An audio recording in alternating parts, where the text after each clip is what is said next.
All right, everyone, and welcome to the latest Friday Live, whatever it is, with Cyber Social Hub, our Hubcast. I hope everything's working well. I was having some streaming issues, so it's always hard for me to see. I was trying to watch the actual live feed in the other window, but I don't know. I guess if it all blows up, we'll know soon enough whether it does or not. It's an interesting show, right? Because I literally don't have a guest today. So what we're going to do though is kind of wing it.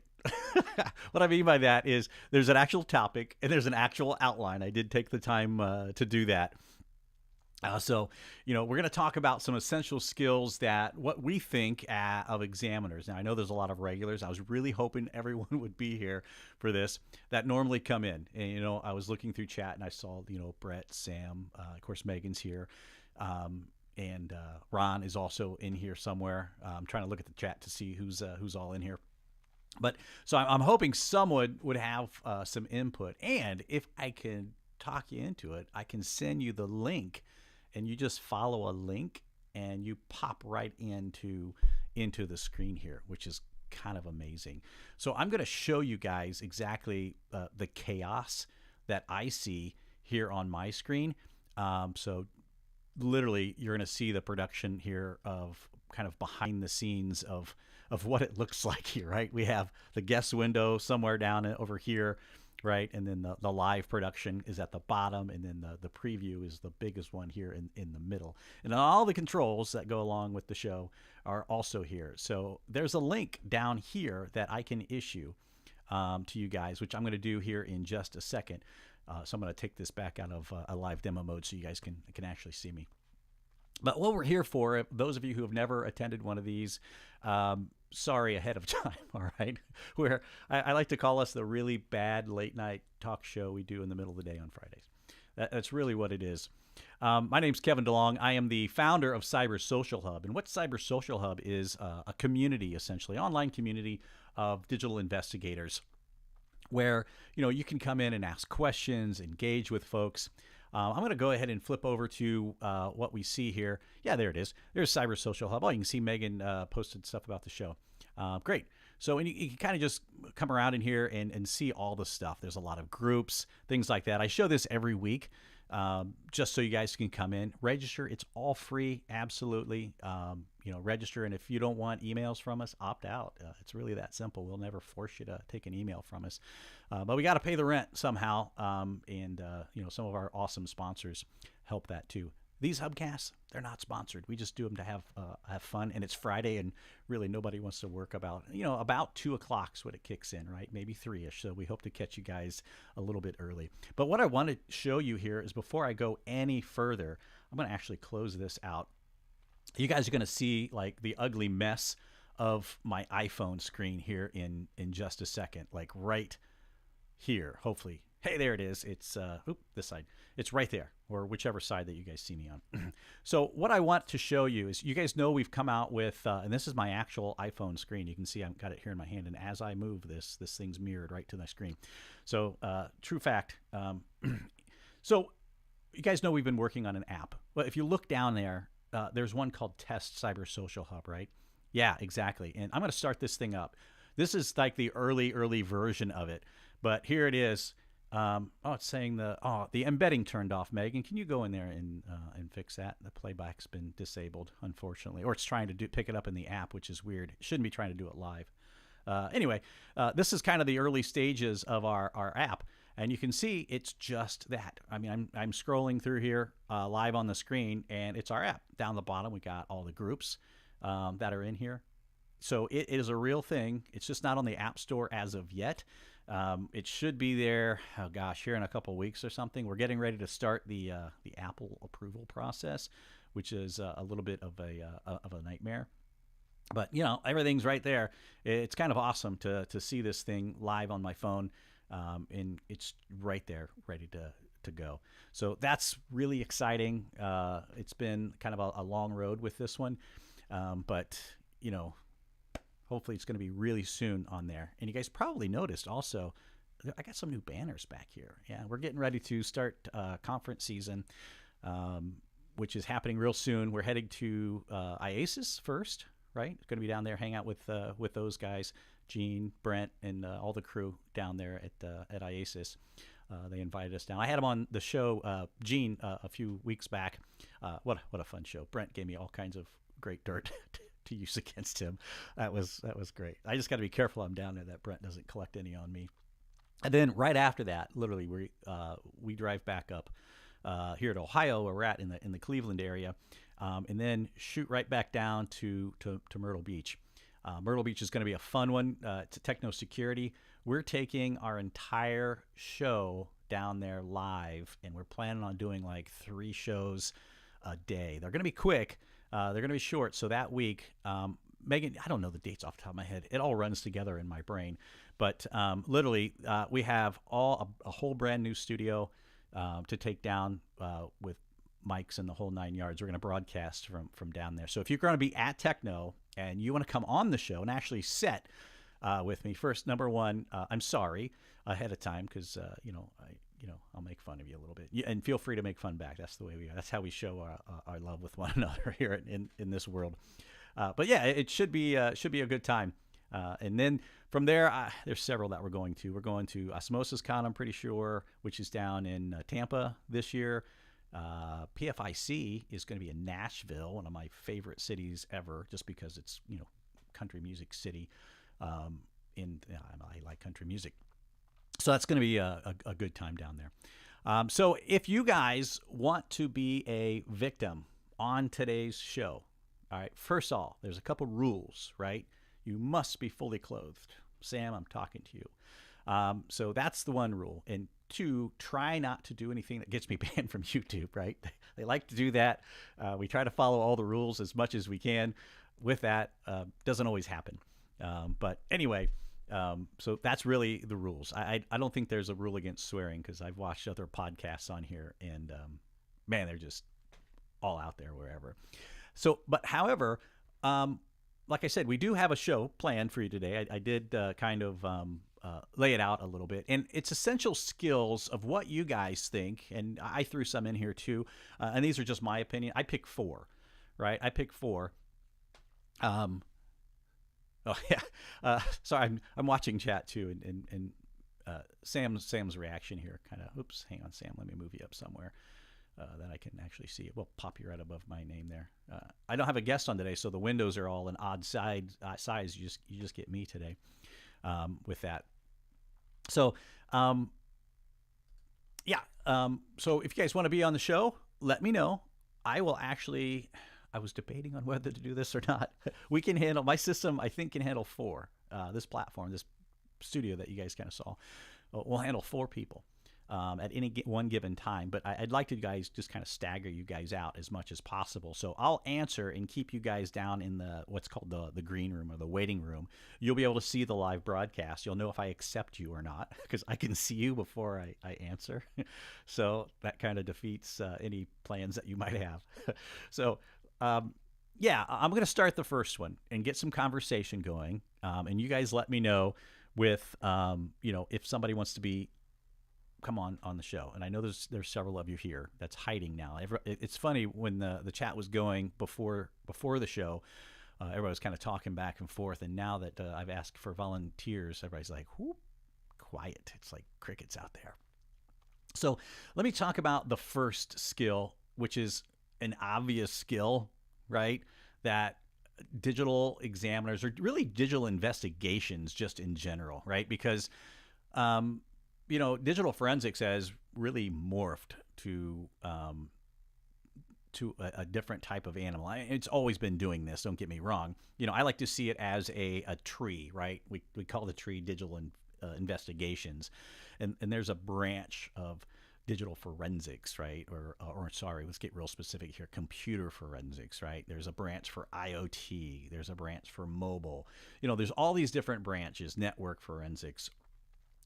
All this stuff, right, that you absolutely need. So we're going to talk about some of those. So start thinking about what you think are some essential things, and then we'll open it up to you guys as well. So the first one, and I apologize for these slides. I literally did them several minutes just before the show. I had them kind of in there, but yeah. So if you're looking to get into digital investigations, you should know something about computer science, right? Or digital forensic training, or have digital forensic training. Now, and that is because you need to know really of how the computer functions, right? I mean, basic stuff. And you know, it just amazes me. It's funny. I teach at Ohio Northern University, which is I teach an online class now. I used to live over that way. Now I live up in Cleveland area, Ohio, and I was teaching some of my students about binary. And man, they glaze over when we start getting down into the bits and bytes of things and explaining nibbles and all that other fun stuff. I'd like to know who actually came up with those names. You know, who came up with those terms? Bits, bytes, nibbles. Anyway, something probably pretty lonely. But forensic programming, yeah, and I think that's a good thing. I think that may be another one coming up here, Sam, on that, and we'll get there. But you know, you do need these skills because you need to know where data is stored. Right? You got to have some type of skill with that. And with that, you need to know how to get around a computer, you know, and areas like that. It was a minimum bits required to send human voice as compressed data. Yeah, and then they switched it to what? Or is that just a text? No, they changed text messages to 7-bit, didn't they? And messed us all up when we started doing the SMS and that bit conversion nonsense. That was horrible. It's still, my brain does not like to wrap around how you have to reconfigure some of the zeros and move them. Take so many out of a byte, right? You take, I think it was the leading or the trailing zero. I can't remember which one it was now, off of a byte of data, and it went in, you know, 8. If you had 8 bits, right, and if you ended up, or 8 bytes, sorry, and if you took a bit off of each one, you ended down only with 7 of data, right? 7, right? Am I doing my math right? I may be talking completely sideways. Anyway, yeah, and that's how they would, you know, you could get that extra little bit of text message out. Now it doesn't matter. It does it all pretty seamless as it pushes back through there.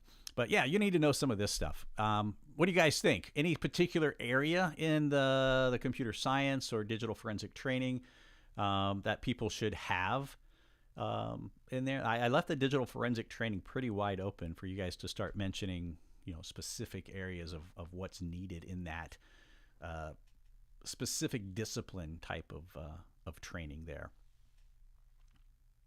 So you guys are having your own conversation. You guys are talking about binary still. Either that or I'm really, really living in the future here, because there's usually only about a 4-second delay here from when I say something to when you guys actually hear it. But I think it's a little bit more today. I'm going to pop on YouTube over here on the side and take a look at it. Let me see here. And I apologize in advance if I give you guys any echo. I'm going to try my best not to do that as we go through here. Google dorking. Yeah, what's a good source for that? Where's a good source, do you think, for that? Is there like a publication, something like that? Yeah, see, I can't even access my own feed over here. It's hung up. I won't try it again. But and I think that kind of goes into one of these other skills as well, right? If we go into, you know, another one here, which is oops, hold on. I can't read these, and I forget what order I put them in. They're so small on my screen. I have no hope of doing it. I have to put my glasses on to see them. But I'm going to go ahead and move on to number 2 here.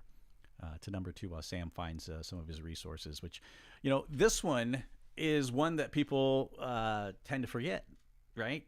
You have to be a naturally curious person and have an investigative mindset. And can it be taught? I think so. I really do think it can be taught. It's more of you have to experience it type of thing, because, you know, it's like, you know, you guys know I was in law enforcement. A lot of people from private sector in here. You just have to have that curious mindset, or know, or that desire to solve the case and figure out, it's like, how did this work, right? If this message got here, how did it get here? Or this download link or this thumbnail. How did it get here? Yeah, I absolutely agree, Brett. With that saying here, I'm going to bring this over here and slide it right there. It can be taught, but experience does hone it. And we're talking about that investigative mindset, 100% with that. Because, and I guess watching Lifetime murder mysteries doesn't really count, but at least it starts making you curious. That was a shout out at my wife. She's not watching today, but she can watch the recording and I'll catch it later. It's kind of you have to be naturally curious. You really do, because if you just are kind of walking through the motions of stuff, then you're not going to have the drive or the passion to find out what really happened. You may come to a conclusion that's inaccurate, and you really don't want to do that. Because how I always approached investigations, now not early on, don't get me wrong, I made the same mistakes every new examiner makes. It just happens, and because there was no one there really to guide me in my journey, except I went to a bunch of classes. I was the guy who could turn the computer on, and that was it. And you make the mistakes, and you get called out in court sometimes. It's like, sorry about that, but as long as you're able to explain what you did and that the fact that it didn't change the way the evidence exists and how it's there, you're generally okay. But yeah, it's very important to have that investigative mindset for sure. Let me see here. Man, you guys are being kind of quiet in chat, and I was hoping for more engagement. I'm going to do this. I'm going to copy this link right here. This is going to be dangerous for me, and I'm going to post it here. So this is the link to call into the show. All right. So just be aware that you need to mute. If you call in, you need to mute your the tab that we're actually broadcasting in, because there is, like I said, a 5, and it could be up to 10 seconds today. I think the internet's being a little strange, even though we try to set up a low latency connection to YouTube. Make sure you mute your YouTube, and you can do that normally. Like I'm in Chrome over here, and I just right-click the tab, and it says mute this site, and you just mute it, but not the site that you call in on, because this is let me copy this link here. All right, here's the drum roll. You guys do not have to use this, and it's really only valid for this show. I can change this, and if I start getting too many calls spamming in, I can just hit, hey, change this in a button. But there it is. There is the guest spot live on there, and I'll have to figure out how to pull you guys in here. It'll be fun to try anyway. That's me. If you guys didn't know, based with my nerdness here of this microphone, which this one's a pretty popular microphone now, but you can't really see it, but it's off to that side. There's a full whisper room sound booth there with a window in it. I used to do a lot of voiceover early on, and because I was a radio guy, I worked radio for criminy, lots of years. Get an avatar. Yeah, you absolutely can. You can use whatever avatar that you want, Brett. Just for you, man. Absolutely. So, yeah, you guys, if you want to, just call in. I'll see it, dial in, and if I don't answer right away, bear with me. I'll finish a thought and then get to you, and then pull you in, or I'll answer and you just kind of hang out, and you'll be able to watch the broadcast in what we call the green room. I think, I don't know what they call it on this platform, but I absolutely love it. If you guys wondered what we use here, that big chaos thing, I'm obviously on a Mac here, and it's Ecamm. It's called Ecamm Live, and that's what we use. We've used these guys for several years now. Absolutely love it. Best customer support, best training. It's hard to find a good company that does that kind of stuff, and these guys absolutely provide some of the best stuff for us. But yeah, investigative mindset. You guys got anything else to say about the investigative mindset side of things? Because, and I think Brett put it best. You have to just know from experience and be naturally curious and try to find it. And here's where I was going with this. How I used to approach cases was that I would assume the person was guilty, right? and I would try to find reasons that they were not. I would work it backwards, essentially. You know, what people think is an investigation, they're thinking that, hey, you know, how do we find the dirt on this guy, right? If we find the dirt, I'm just assuming it's there, right? Or not necessarily the dirt, but the evidence that they're guilty, to be proper, right? You know, if I find this stuff right away, it's like, okay, start thinking like a defense attorney. Why? Because you're going to go up against opposing counsel if this thing goes to trial, whether you're civil, whether you're in the private sector or public sector. Either way, if it goes to court, you're going to have to explain. So you need to be able to defend yourself in those, right? Yeah, exactly. Who said that, Brett? I can't remember the quote on that one, but yeah, if you eliminate all the possibilities, you're like, who in the heck, you know, how the evidence get there? So let's assume we found, like, early days, right? I'm going to shoot way back, right? Thumbnails or something like that. Could a pop-up leave thumbnails? Yeah, it absolutely could. Oh, Ron is the brave one. Hold on, Ron. I'm going to answer, and I'm going to leave you down there in just a minute, so you get everything set up down there. And when you get set up, I'll bring you right in here. So it looks like everything's kind of hanging out down there. Let me mute your interview channel. There you go.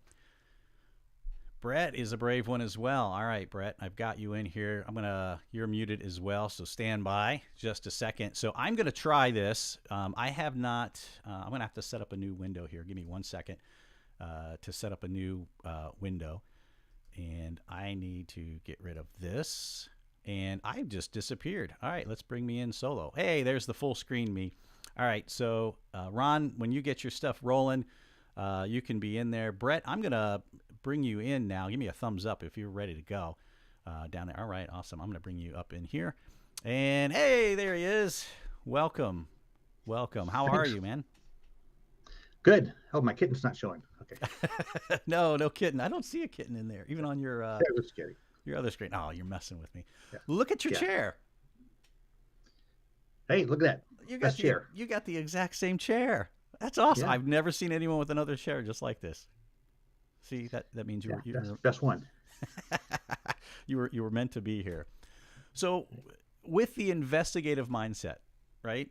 You know, do you think experience is the best thing for that? No. I think there's natural people. I mean, people naturally they're a good investigator without any training. I've seen it. You know, someone can just see things and put together inferences and connections, and so there's that natural aspect. But there's also the people who want to be a good investigator, and those can be trained, and with experience they become good. But I've seen, and I'm sure you've seen, you know, detectives who are the worst investigators ever, and it's, you know, where's to Starbucks is probably the most investigation that they want to really put the effort into. So not putting the effort. Right. But even if you don't have the natural curiosity, if you have the effort, I think you can learn. You know, the check sheet. Okay, there's a murder. Okay, step 1, step 2, step 3, and you can work a case that way and develop. If you don't have it naturally, so there's the natural part and there's the trained part, but they both have to have that effort. Yeah, absolutely. I guess if you don't have it, and well, just like anything else, I mean, you've not done it. You can learn everything you can in school, right? But actually being there and doing it are different animals altogether. Right. Yeah, because you're making decisions. You know, when you find something, like you said, you got to eliminate all the possibilities. Those are big decisions to make, where you're saying, yeah, it came from this computer, or this person did it, or I think this person did it. Those are serious decisions to make. So you have to have that confidence of, you know, an investigative mindset. This is how I came to that decision. Is all these facts prove, you know, what happened. So being curious is the actual simplest and probably accurate answer. Yeah, absolutely. You know, and what you mentioned about, you know, you have to have that natural curiosity and stuff too, because, you know, I don't know how, you know, other departments do it, but they're generally the same. So our promotions test for detective was, you know, hey, here's a series of books, read these and pass this test. And if you're a good test taker, man, you're rocking that thing.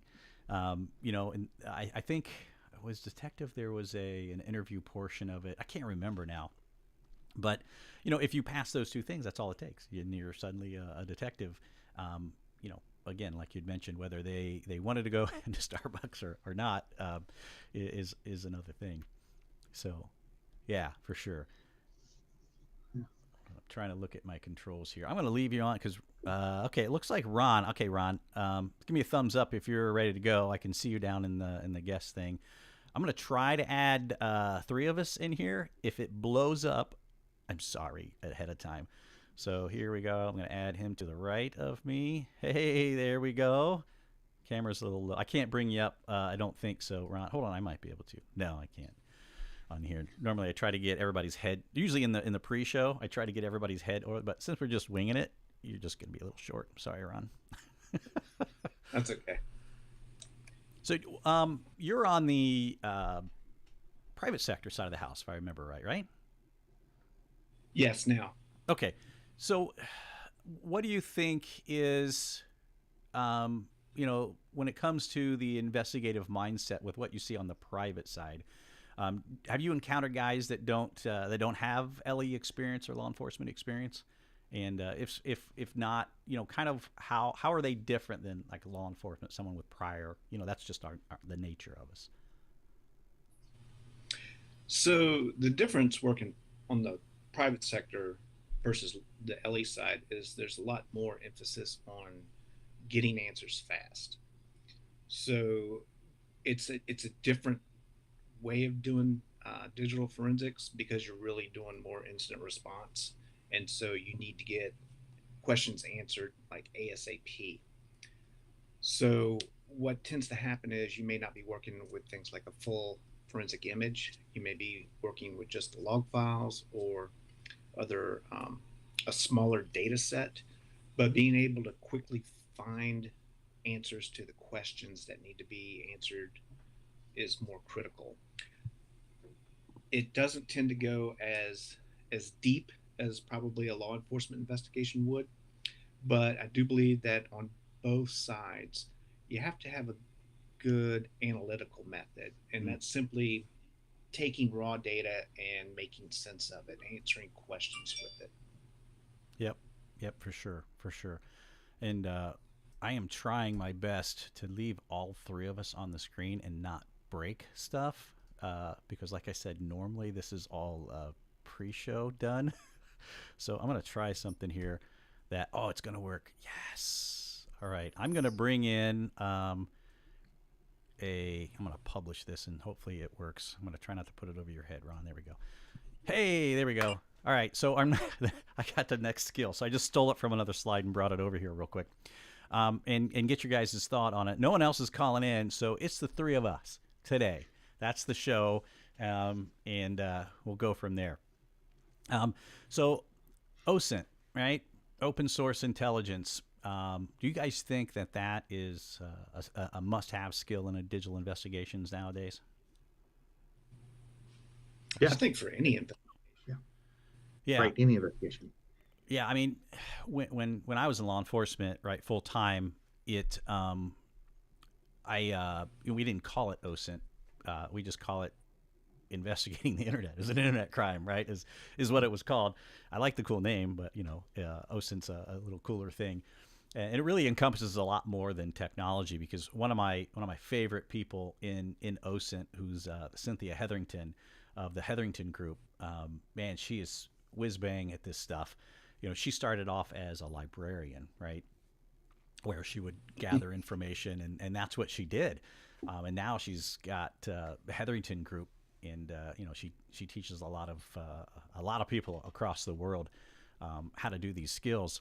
And you know, what are your thoughts on? And I'm going to start with you, Brett. Is, you know, what do you see as a key piece in an OSINT, and how OSINT would kind of relate back to maybe a forensic case, maybe an artifact found? How would you go about those, or an example of something, if you have one? If not, I'll let you think about it, because I'm going to keep yapping for a few minutes to give you that that little bit, because guys, keep aware, I'm calling these guys out right on the spot. We didn't normally, the shows are a little pre-planned. They know the questions that are coming.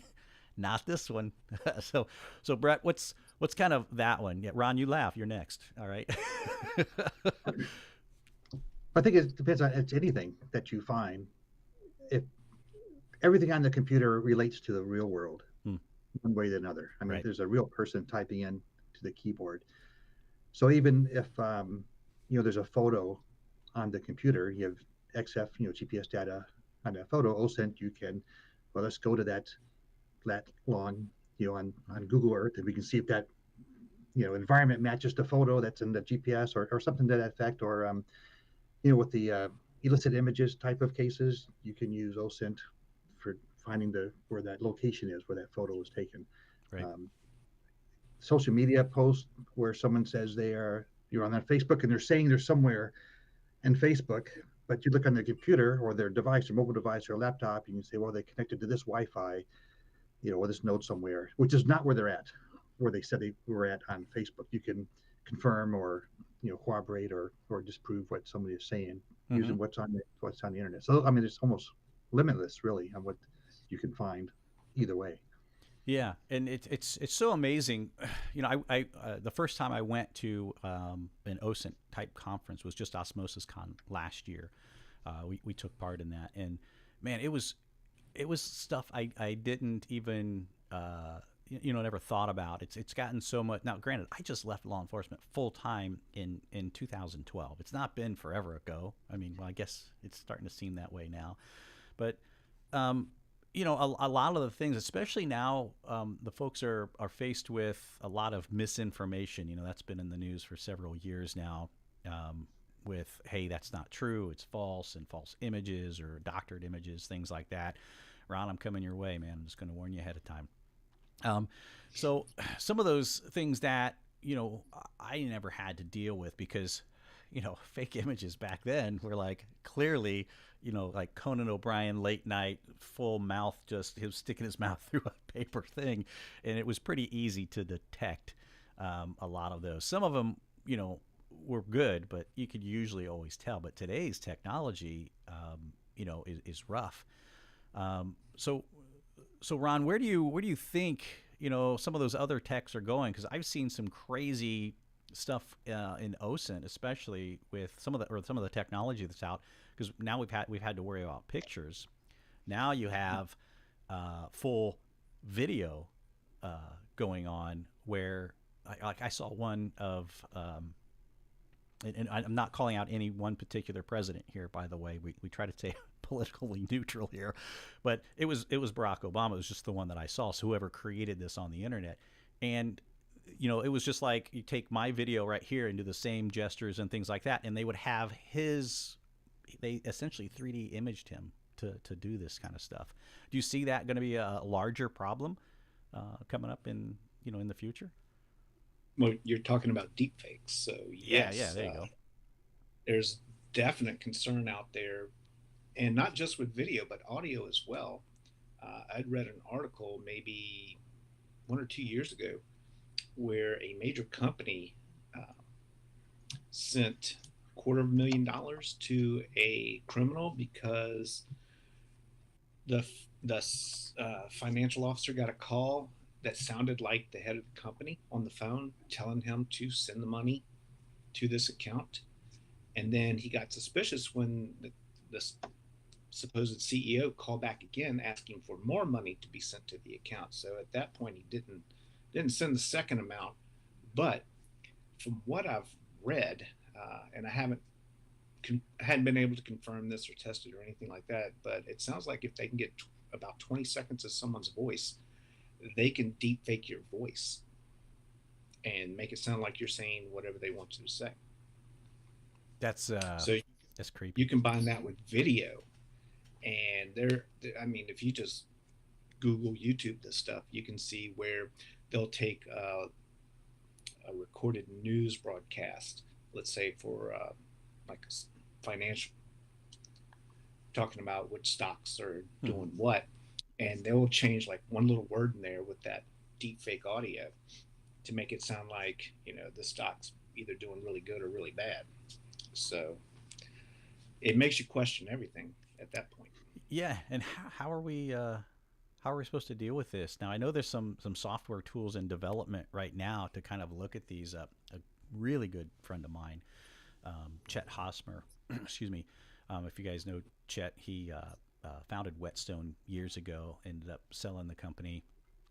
It's still a phenomenal company, but now he owns a little company called Silent Signals. Him and Mike Rago have this company, and they've developed some software that can detect images and videos if it's been doctored. Now, with what you're talking about, if it's original content, essentially simulating that, I don't know how they would do that. Are you talking about fiat? Yeah. Fake image analysis tool, I believe. Yeah, I think they've changed the I've name been of it following recently. that. Yeah, I was following that for quite a bit, especially when I was in before I moved to private sector. And from what I understand, it's gotten better than what I recall it being able to do.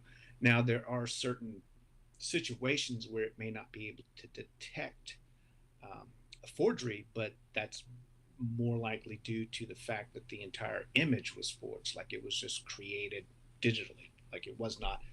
What I mean is, say, like a digital painting that someone creates in photo or paint or whatever, because it's not a real picture. It was just created by someone within a program. There's no anomalies for the program to detect. So Right. there are some cases where it'll miss something, but I think in time it'll probably get better. I saw a talk where they talked about how these deep fake videos are created, and what happens is they use two different AIs, artificial intelligences, and one will try and make the video plausible, sends it to the other AI, and the second AI's job is to figure out if it's fake or not. And if it determines it's fake, it informs the first AI, and then the first AI will make changes to try and correct that, and it goes back and forth until the second AI can't tell if it's fake or not, and that's how these things are being made. Yeah, I can't remember the term that they used, but it was interesting. I'm gonna Like look. competitive AIs trying to fool each other, or one's trying to fool the first one, and the second one's trying to catch what the first one's doing. Yeah, I'm gonna, and this is unfortunately gonna minimize you guys here, but I want to make sure your audio is still on so you can still talk here. If I can bring this this Chrome piece up here, and hopefully everything's gonna work right here. Yeah, I'll have to bring you guys right back. So stay right there. Don't move. I'm gonna bring this up. So right here, I'm gonna make sure. Okay, I brought your mics back live too, and I'll work on getting you guys back up here in just a second. But this right here that you're seeing on my screen there is 100% fake image. Like I think this is what similar you were talking about, and literally I can just switch through these and make these crazy things.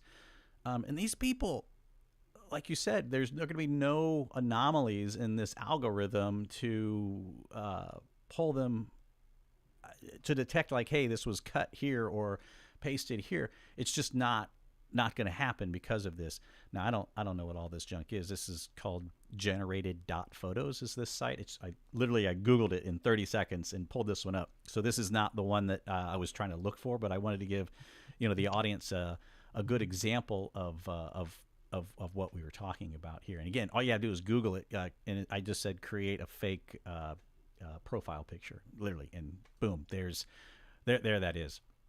So yeah, I mean, the technology is scary, and I don't know how even skilled OSINT folks. Look at you switching cameras, camera one, camera two.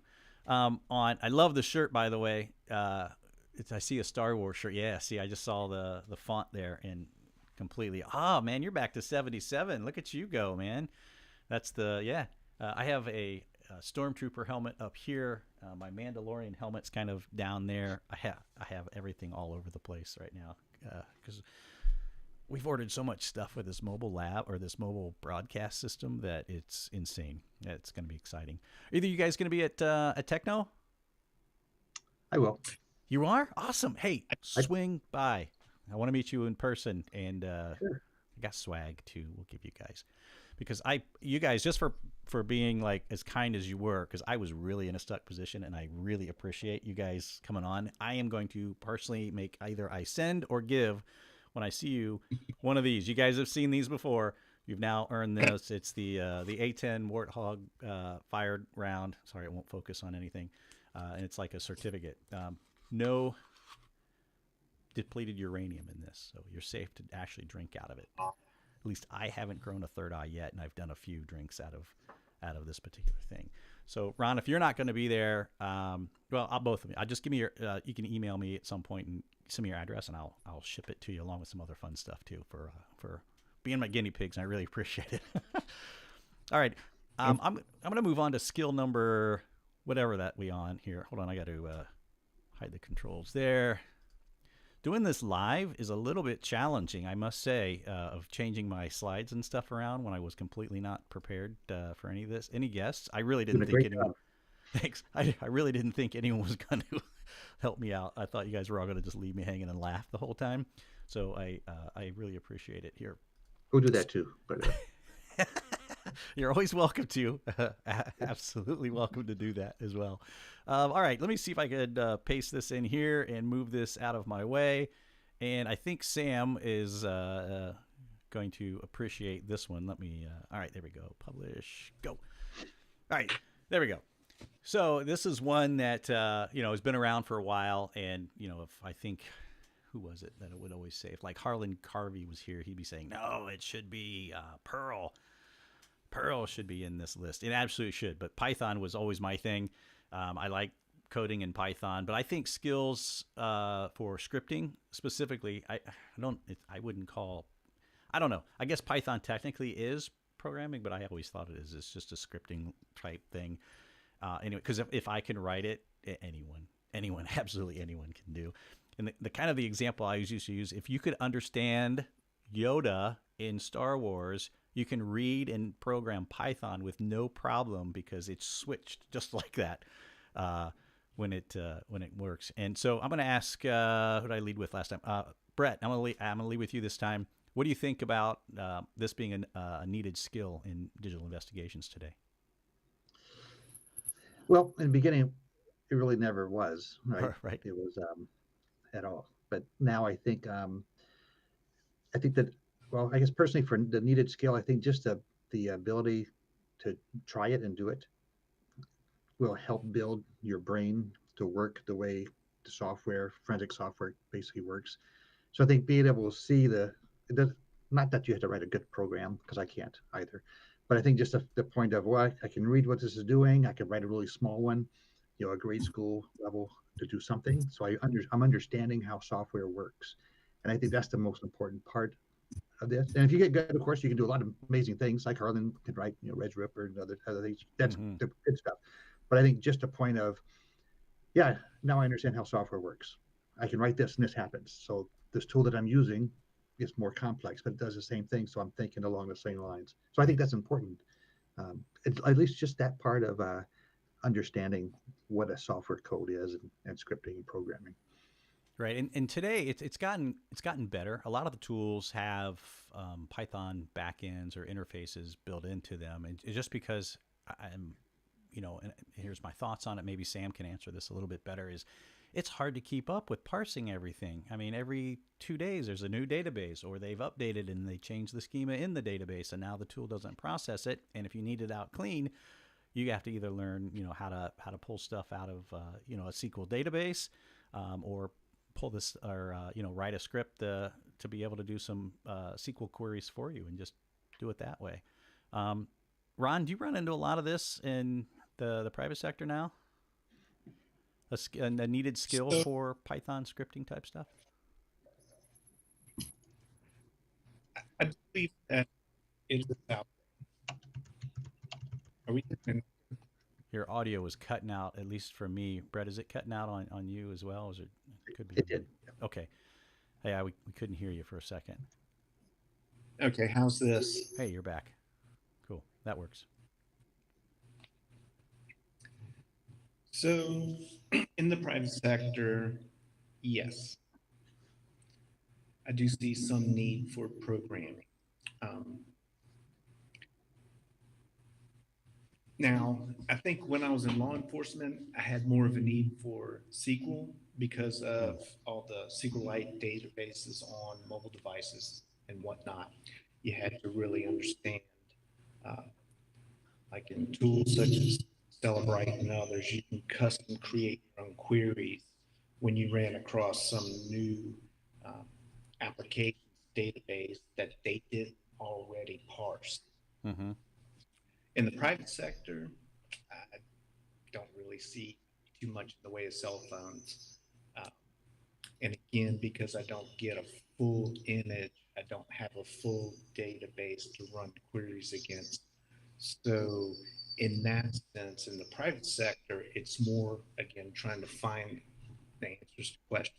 So, Python, yes, would definitely be useful, but also just regex. I find I'm using a lot more regex in the private sector. Yeah. Yeah. So, kind of morphing the conversation a little bit is, not, I guess they're very specific tools because they're more, what's the words I'm looking for? They're more nerd tools, right? Because you're down at the core level of these tools. I haven't seen regex in a long time. Um, just because I haven't had to do an investigation. So I don't look at a whole lot of new software because I don't have to do it anymore. I just got to talk about it. That's for you guys, the guys out there doing this stuff. Um, so would you say that also? I guess we can add a number 5 to this, which I'm going to pull this one down off of the screen now. Is you know the need to really learn some specialized tools because I've used criminy almost every tool on planet Earth, right? And not one of these tools will do everything that we need in an investigation, and that makes it rough, especially with people with small budget. I came from a really small department that every time I'd ask for money, they'd be like, "What?" So it was hard to get funds. So I had to resort to nerd stuff, and really I think and that was a little blessing in disguise because I was forced to go out and learn this stuff. It's like, oh man, I got to learn SQL queries because I can't, afford this tool that is pulling all the SQL databases. I absolutely need to. So well, hang on, here we go manually. Um, you know, so would you guys say that, as well as, some of the programming and scripting tools that you'd need is, the ability and the skills to not only identify very specific tools is like the MySQLs, the maybe Perl, Python for sure. I think Python is and that's just me being very biased. Anything else that you guys would see, Brett? If you do that, I think that covers 90% of everything. Um, Python or Perl, yeah, that covers quite a bit. Yeah, I would agree with that as well. Ron, do you see any other many pieces of software or skills that somebody would need? We can open it up to whatever at this point because oh criminy, we actually almost made it the full hour. Holy goodness, thank you guys so much. Anyway, anything additional that you'd want to add to this set? Oh, I can't hear you. I think you might be. Hold on. Did I mute you? We had a little echo on you at one point, and I know I had to turn your volume down a smidge. Nope. I tell you what, you can just talk when and get it. The funds of live shows. See, I was a radio guy for 7 years, so live screw ups are my thing. So I'm good at it. I heard something How's from you. this? Hey, we got you now. Okay, so before I went private sector, yeah, I used almost every tool you can think of, probably some that no one else got to use. The full gambit, Incase, FTK, X-Ways, Mm-hmm. Blacklight, Celebrite, XRY, um, and probably like meta-analysis, the full gambit, plus some of the video forensic stuff out there, because I did both um, com- or digital and then video forensics. Now that I'm in the private sector, we do, because it's faster. I'm using more command line tools. Again, want to get that data out. So I want to parse everything that we collect into some usable format and then go through it at first really quick to identify things like indicators of compromise and whatnot. And then after we get that, so that we can let let the victim know, or whoever's stopping that stuff, what it is, where to go find it and how to block it. Then we'll we might go maybe get an image, and then we'll pull like one of the big commercial tools or one of the open source tools like Autopsy to dig a little bit deeper if we can find some more. But that's one of the main differences I find between the private and government section. Is government, it was all images, and then we're using just a wide variety of tools to ingest those images, get to the information. Whereas in the private sector, it's more about quickly answering questions to make the hurt stop, so to speak. That's a good way to put it, actually. Yeah, and they really are different Make objectives. It stop hurting. We want to go back to making money or operations as fast as possible. Right. But that's the big difference, really. Yeah, that makes perfect sense. Brett, do you have any thoughts on any additional skills or objectives, Sure. or how you can go after something? Probably telling the truth is a big skills that revolves around court testimony, report writing, and that sort of thing. Ethics. Right. I can't remember too many courses where that's one of the core topics in a forensic course, because we always focus on what the data is, and this tool pulls it. There you go, write your report. But I think it's beyond that. I think it's the investigative mindset is important, obviously, but also the interpretation of the data, because I'm pretty sure that if you're working in this field, you're pretty close to type A, if not all the way type A. So you want to be right. Right. You want to make sure you're right, and it kind of goes against the whole purpose of maybe I could be wrong. So like eliminating all possibilities, leaving only the correct truth. If we don't really push that as a strong skill, then we really do not just a disservice. We're not doing what we intended to do, and that goes. I mean, even with I want to say, prosecutors, your private attorneys, your clients, and those sort of things. They want to be right to win. Mm-hmm. We just want to be right in what we're saying. So I've seen cases. I've had attorneys strongly imply that the truth be bent a bit, and those clients get fired because it is what it is. This guilty or not, this what it is. So I think that's probably one of the biggest skills, because if you can't do that, you should not be in this field, because you're not doing your job. You're not doing what we're supposed to be doing. Zeros and ones are zeros and ones, but we got to interpret it correctly and accurately, because someone's business is at risk, someone's life or liberty is at risk. Right. Safety, security, children, adults, doesn't matter. All these things are at risk, and I think that's probably one of the biggest skills, other than being able to do the job, is being able to do it truthfully. So I think that's my spill on that, because I've seen the bad parts. So. Yeah, and I agree. I was just ready to follow up with that. I mean, if you've been in law enforcement, you've seen those people. They exist, unfortunately, and they're the ones that usually make headlines at some point and give everyone else a bad name. And when the guys are out there really trying to do just a phenomenal job, and I had no problem with, it's number one, it's not hard to make me look stupid. So defense attorneys would salivate when they'd see me up on the stand. But if I didn't know something, or it wasn't immediately apparent with the question that they asked with the evidence that I knew, I would just say, I don't know. I'd have to go back and look at that particular piece. I hated, and the prosecutors love to have you qualified as an expert, right? Because at that point you can then give opinion, and I didn't like the opinion piece of it, because that's up to the jury in my mind. But you do have to sometimes interpret the data a little bit. But on that point, I would try to give them both sides. If I didn't know the answer, or it wasn't 100% sure, I'd say, it could lead to this, but it also could lead to this, on the other side of the scale. But honesty, oh my gosh, is key. If I Right? give it's a short story, is I had a case and my opinion was the files were copied, for example, right? And the attorney that hired his clients who were accused of copying these files, IP theft, Mm-hmm. swore up and down that they didn't copy them. So the attorney is asking me, am I sure? And I, based on what I'm looking at with all the factors of, was a file copied or such, I said, yes, this is what I think happened. And I said, that's what I want to testify to is it looks like your client is guilty, basically. And the attorney didn't believe me. He believed his clients and he fired me.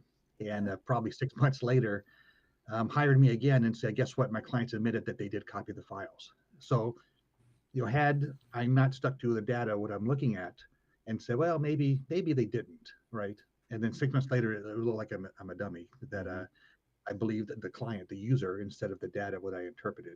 So I think if we stick to what we see and we verify what we found and corroborate everything, that's the truth, that's accurate as we know it. And what people say can help, lead you somewhere to find evidence. But as far as the truth, we have to stick to what we see, interpret it as we know best, and go along those lines. So, like I said, that's the truth is the big thing. Like you've seen it, I've seen it, and you kind of cringe when you look on someone testifying. And you're going, "Oh my gosh, that's totally not truthful." So that's the big skill. Again, I harped on the big skill.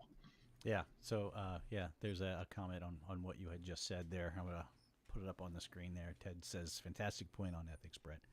He says, just logged in just to say that. So, no, and it is because you get people that want to be right. And if you don't understand or really, if what Brett said didn't strike you, it will at some point if you continue down your career working with others in digital forensics. If you work a solo shop the whole time, hey, you may never experience it. But if you work with others, you may see it at some point for sure. And man, that's bringing us real close to it. But with that, we really came up with another skill, like skill 5, I think is what we're on. I'm kind of looking at my board over there.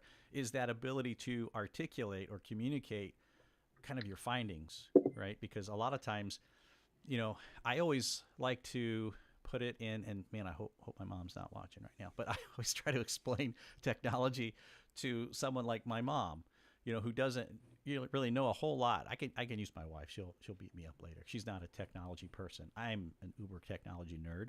I don't know that. I mean, I just like to tinker with it. But if they don't really understand it, right? It's how to explain what happened in terms that everyone else can understand. I always said that one of the skills that we had to have, and I can't believe I left it out, was we have to be able to translate geekanese, the language of geeks, right, down to a basic understanding of that. And I think that's a lot of, being able to testify, being truthful. I think that kind of falls in, one major point there as well. Would you guys agree, disagree with that, or do you have any other points to add? Because we're right at the top. I would agree. Yeah, gotta be able to tell the Back story. before I got to forensics, just trying to explain concepts like kilobits per second versus megabits per second, and people who aren't technical would just kind of like, huh? So I said, well, what's faster, a car that goes 34 kilometers an hour or a car that goes 1.5 million kilometers an hour? And it's like, oh, okay. Yeah, taking those things in, like you said, just being effective communicator really is what it is, and it's no different just of as anything. I mean, even in the company I own now, we have to communicate effectively to get our message across and to be clearly understood. So, guys, thank you so very much. You saved me from literally an hour of me trying to just ramble and talk to myself. I was gonna. You did a great job. You guys saved my rear, so thank you very much. I appreciate it. And again, reach out to me. I don't think I have either of your actual email addresses, but we can figure out how to get a hold of one another. And actually, we have a private chat in this little area too. So if you just email, I'm going to send my email in it. if I can type, but I'm going to go ahead. You guys stay here. Don't go anywhere, okay? I'm going to end the broadcast, and you can still be chatting in this little area here afterwards. So, guys, I know there was some questions. Oh, Sam has some questions here. Hold on. I want to make sure we get answered some of these if you guys don't mind. If you have to drop off, I completely understand. I'm keeping you guys here. Sam's asking me. I'm not sure, Sam, I understand this particular question. It just says that are commercial feeds of data considered to be open source? Now, here's my thoughts because I know this. I wrote some scripts from, like, if you're talking like from Twitter or from Facebook, they are not. Well, because Twitter has all of them have it for that matter. They have a EULA, right? That means as law enforcement, you cannot capture their feed. It's against their EULA. Now, do you do it? It really depends on what a judge is going to make up their mind or not. But they cut you off at the development level of doing it because that's part of their developers agreement too. If you look in some of those, then and I think that's what you mean, Sam, with that question. Brett, do you have a thought on that at all? No, I think same as yours. Okay. Ron, I've never dealt. I know getting stuff in private sector is a pain in the rear, but this is one thing where you guys, the private sector, wins over law enforcement because if you're not collecting it for criminal investigation or surveillance purposes, it's generally considered okay. Have you ran into that at all? Do you have to collect from social streams at all? No, I haven't done that. Okay. So typically, we work with data from the client, and we don't really go outside of that as far as, if we're dealing with threat actors, especially foreign countries, you're going to do some kind of research. I guess that would be open source intel. But as far as, I think Sam's asking about satellite imagery, advertising item tracking. I guess it depends on how you define open source intelligence. Is it intelligence that anyone can get, or is it like separate from what the government collects or what the government can collect? Yeah. So it depends on the definition. Yeah, and I'm sorry, Ron. Your mic keeps. I don't know if there's an auto noise cancellation that keeps kicking in, or not when you're hearing yourself through that. But I'm getting a lot of feedback and whatnot. Yeah. That's why we got these little nerd buds in, is what I call them. Man, look at you, Brett. You even got some nerd buds in. I just saw. I love these things, man. It's great. Yeah, Megan just messaged me, says your audio was cutting out as well, down in there. But Sam has another question. Has anyone written an article about what law enforcement can subpoena based on what they find in seized media? A short article. Yeah. I mean, you can. Everything. Yeah, everything. Yeah, whether you get it or not, it's another story. But right. But you can request anything, and then put the gloves on, because sometimes you got to fight it in court.